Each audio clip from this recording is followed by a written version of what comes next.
자, 반갑습니다. 얼음사이다입니다. 여러분들 지금 난데없이 폭스테리어라고 하는 단어가 현재 네이버 실시간 급상승 검색어 1위에 올라와 있습니다. 이게 무슨 소리냐? 이제 폭스테리어라는 건 강아지의 품종을 말하는 건데요. 이쯤 되면 눈치 빠른 분들은 벌써 감이 오실 겁니다. 네, 그렇습니다. 개가 사람을 무는 사고가 발생했다고 하더라고요. 한 아파트 단지에서 12kg이 넘는 폭스테리어 품종의 개가 35개월밖에 안 된 갓난 여자아이의 다리를 물고 1, 2m가량 질질 끌고 가는 사고가 발생했다고 합니다. 그래서 네이버가 지금 검색어가 난리가 난 것입니다. 이번에 문제가 된 개는 평소에도 타 주민들, 다른 어린이들을 물어뜯는 등 사고 사례가 몇 번 있었다고 하더라고요. 주민들이 항의를 하자 견주는 입마개를 하겠다면서 약속을 했지만 그 약속을 어겼고 결국 이번에 또 저런 사고가 발생을 한 그런 상황입니다. 애 아빠가 그러니까 얼마나 화가 났겠습니까, 그죠? 당장 야구 빠따를 들고 가서 개의 대갈통을 부숴버려도 이거는 여러분들 무죄를 줘야 되는 겁니다. 개 키우는 분들 이럴 때 개 편 드시면 큰일 나요, 진짜. 사람들이 왜 그러고 삽니까?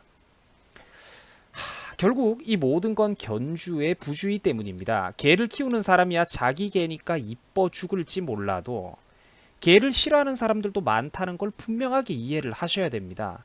우리가 공원이라든지 아파트 단지를 산책하다 보면 상당히 많은 개 주인들이 개가 다른 사람 쪽으로 슬금슬금 다가가는데도 불구하고 제대로 목줄을 바싹 당기면서 주의하지 않는 경우가 많다는 거 여러분들도 많이 느끼셨을 겁니다. 이럴 때 다른 사람 입장에서는 정말로 기분이 나쁘거든요.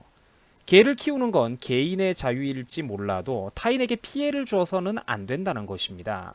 나의 자유란 타인의 자유를 침범하지 않는 선까지만 허용된다는 걸 왜 모른단 말입니까? 이번 아파트 사건을 두고 난데없이 유명한 개조련사인 강형욱 씨에게도 불똥이 튀고 있습니다. 왜 그런가 제가 살펴봤더니 강형욱 조련사가 이번 사건을 두고 바른 말을 했기 때문입니다. 뭐라고 말을 했느냐? 이제 개를 제대로 통제 관리하지 못한 주인의 태도를 비판하면서 사람을 이렇게 빈번하게 두 번, 세 번 물어 뜯는 사람을 무는 이런 개들에 대해서는 안락사를 해야 될 수도 있다라는 그런 주장을 했기 때문입니다. 우리 정상인들의 관점에서 보자면 너무나도 당연한 말인데 문제는 개에 미친 사람들이 볼 때는 그렇지 않다는 게 문제입니다. 곧바로 사람들이 벌떼같이 들고 일어나서 안락사를 언급한 강형욱 조련사에 대해서 비난을 쏟아내고 있더라고요. 본인의 말을 영향력을 좀 생각을 하라느니 개통령이니 강아지 강신이 그런 말 앞으로 두 번 다시 쓰지 말라느니 개 혐오론자다 빽 뭐 이런 소리를 하고 있더라고요. 보이시죠 여러분들? 종 혐오를 한다느니 힘들게 여기까지 와놓고 본인 손으로 무너뜨리고 있다느니 그 유명한 개조련사가 방송에 나오면서 유명한 개조련사가 되었다가 자기 스스로 지금 무너지고 있다 이런 건방진 소리를 해대는 겁니다. 이제 개 혐오자들의 아이돌 스타가 된 걸 축하한다 뭐 이런 소리까지 하더라고요. 이제 강아지 강씨라고 하지 말라면서 비속어를 쓰는 모습 여러분들 눈에도 똑똑히 보이실 겁니다. 저는 저런 한심한 사람들을 바라보면서 어떤 생각이 들었느냐, 우리 한국 사회가 점점 정상적인 가치 판단 능력이 사라져가고 있다라는 그런 생각이 들었어요. 저 사람들의 뇌 구조는 딱 이 수준이거든요. 내가 이렇게 세상 착한데 내가 이렇게 말 못하는 짐승들의 권리까지 챙겨주고 변호해줄 만큼 선량한데 왜 자꾸 이렇게 올바른 나한테 토를 다는 거야? 빽! 이 야만인들아! 딱 이 수준입니다. 저 사람들은. 저런 애들은 지금 자기들이 뭘 잘못 생각하고 있는지 하나도 모르는 거예요. 여러분들 이 사건은요. 개 주인의 부주의로 난폭한 개가 이웃집 아이의 다리를 물어뜯고 바닥에다가 몇 미터 질질 끌고 간 그런 사건입니다. 당연히 개 관리를 소홀히 했던 견주에게도 민사는 당연한 거고 형사상의 강력한 책임을 물어야 정상이고요. 특히 평소에도 함부로 이웃 주민들 그리고 덩치 작은 어린이들에게 이빨을 드러낸 저런 난폭한 개는 당연히 살처분을 해야지 정상인 겁니다. 인류의 기나긴 역사에서 인간에게 감히 이빨을 드러내는 개들을 살처분해온 역사는 오래되었습니다. 그렇기 때문에 원래는 늑대의 일종 그리고 야생동물로 분류가 되었던 개가 인간이 농경사회로 접어들기 시작하면서 개가 인간에게 길들여진 가축으로 분화되어 나온 것입니다. 역사적으로 불과 몇만 년 전만 하더라도 개라는 동물은 없었거든요. 제가 정확하게 아는 건 아니지만 인간이 농경사회를 시작하면서 약 1만 년 전부터였나 개가 가축화가 된 지가 얼마 되지가 않았습니다. 뭐 수십만 년 전부터 확실하게 늑대와 구분되는 어떤 개라는 품종이 있었던 그런 게 아니거든요.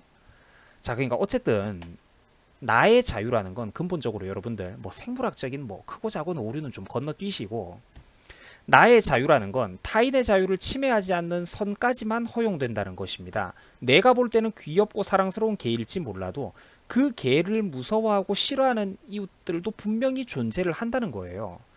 개를 키우는 건 좋지만 남들에게 피해를 줘서는 안 된다는 겁니다. 개 관리를 소홀히 해가지고 내가 무능하게 개를 관리해서 선량한 이웃들에게 피해를 입혔다면 죄송한 줄 알고 응분의 대가와 책임을 져야지, 어디서 천지분간 못하고 이 와중에도 동물의 권리가 어쩌네 이렇게 개 쉴드를 치고 있다는 말입니까? 저기 지금 물린 집 애 아빠한테 가가지고도 개 편 들어줄 자신 있습니까? 그 개는 아무런 악의가 없다고? 그 개 죽이면 안 된다고? 당신 아이가 물리든지 말든지 개는 아무런 악의가 없다 이렇게 개 편 들 자신 있습니까? 그 집에 찾아가서 쉴드 칠 걸 쳐야죠. 여러분들 범죄예요. 그런 것도 뭐 하는 짓입니까? 이게 천지분간이 안 됩니까? 이게 남의 집 개가 여러분들의 집에 있는 한두 살 먹은 아들 딸을 물어뜯고 평생 남을지도 모르는 그런 흉터를 얼굴과 팔다리에 생기게 했다면 그때도 생명의 소중함이니 동물의 권리를 찾으실 겁니까? 여러분들 동물의 권리라는 건 절대로 사람보다 우선할 수가 없는 겁니다. 이거 생각 잘 하셔야 돼요. 지금 전 세계적으로 이런 어떤 올바름주의, 과도한 올바름주의, PC주의 같은 것들이 도를 넘어서고 있는데 생각 잘 하셔야 됩니다. 개가 사람을 물었는데 개 편을 들다뇨. 사람 무는 개는 여러분들 살처분이 정답입니다. 사람을 무는 개는 살처분이 정답이에요. 거기에 다른 이견은 있을 수가 없는 겁니다.